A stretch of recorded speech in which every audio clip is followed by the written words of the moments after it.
Hey guys, this is your fiery friend the Infernoman here, and if you're into games, you're right where you need to be. But before we get into it, if you like the content that I put out there, I would greatly appreciate it if you hit me up with a like, or even better, subscribe to me. It really shows that people do care about my content.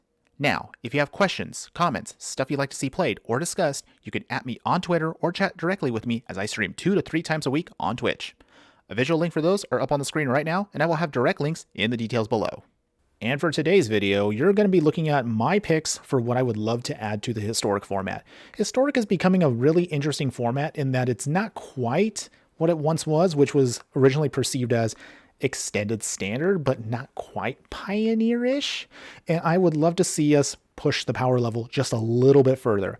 So the cards I'm picking were based on a couple things that I set up for myself. One, each of these cards only cost 1 mana.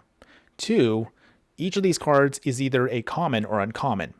So this makes them all very affordable, whether you play in paper or if you actually do want to play this on Arena, and they wouldn't cost you a rare or mythic wildcard if they were ever added in.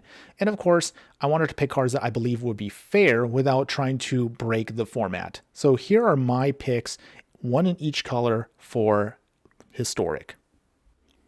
And our first card we're going to talk about will be Shrieking Affliction. Shrieking Affliction is a 1 mana enchantment that reads, at the beginning of each opponent's upkeep, if that player has 1 or fewer cards in hand, they lose 3 life. Simply put, if you haven't seen it already, there are quite a few discard spells that are now available in the Historic format. We're so close to actually making the deck a legitimate threat that we just need this card, I believe, at the very least to actually push that archetype over the top. Yes, we are missing a couple of other cards that actually would make it better, such as Inquisition of Kozilek, and other cards maybe such as Smallpox, but this card, I believe, alone, I think would just be enough to at least make the deck a thing. Our second card is Swords to Plowshare, a white instant speed card that says, exile target creature. Its controller gains life equal to its power. This is actually going to be something that some people will be debating about. Instead, why not look at Path to Exile? Well, here's actually a couple reasons why. I think we already have enough ramp in the Historic format as is, and I actually would rather have Swords to Plowshare, mainly because this would help differentiate it so much more from Pioneer, and also to a degree even Modern.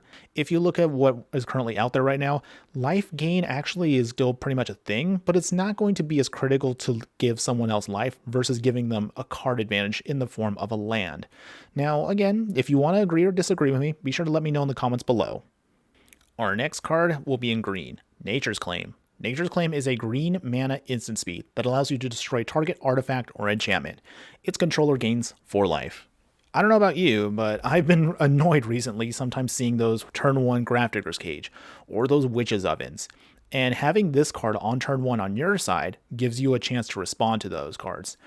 I know that feeling of how frustrating it can be to wait until turn 2 or turn 3 in hopes of being able to blow up that artifact or enchantment.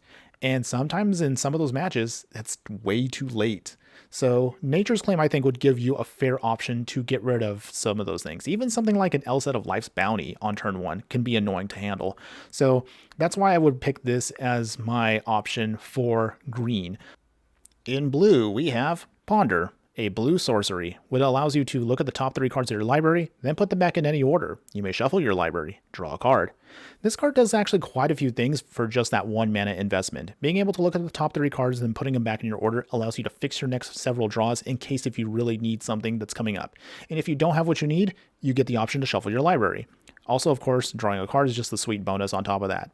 The reason why I wanted to pick this versus say something like maybe Brainstorm is because I think this is a fair option because it's sorcery speed.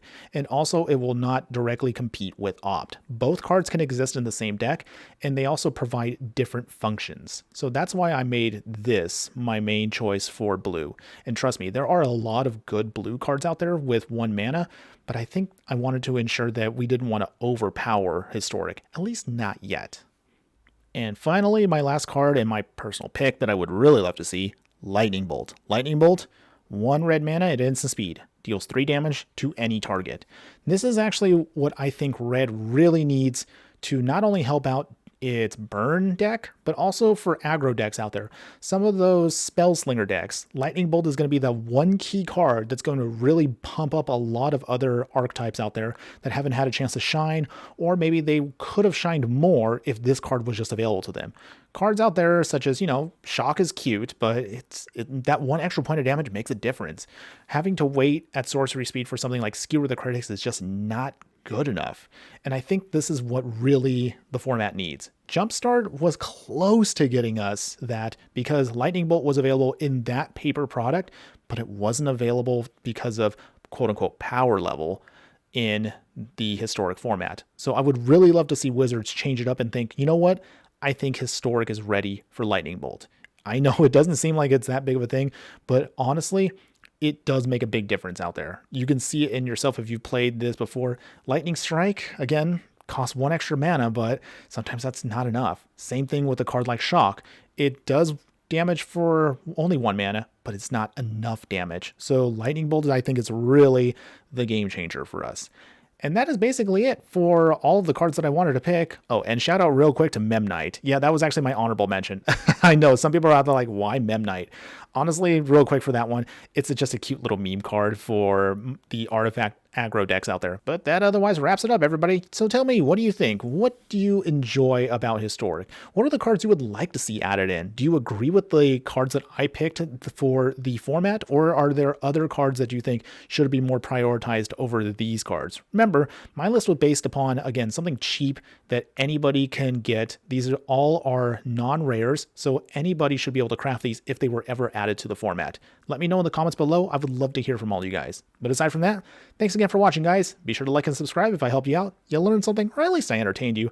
And remember that no matter what you do play in the game of life, always be sure to burn bright. Later.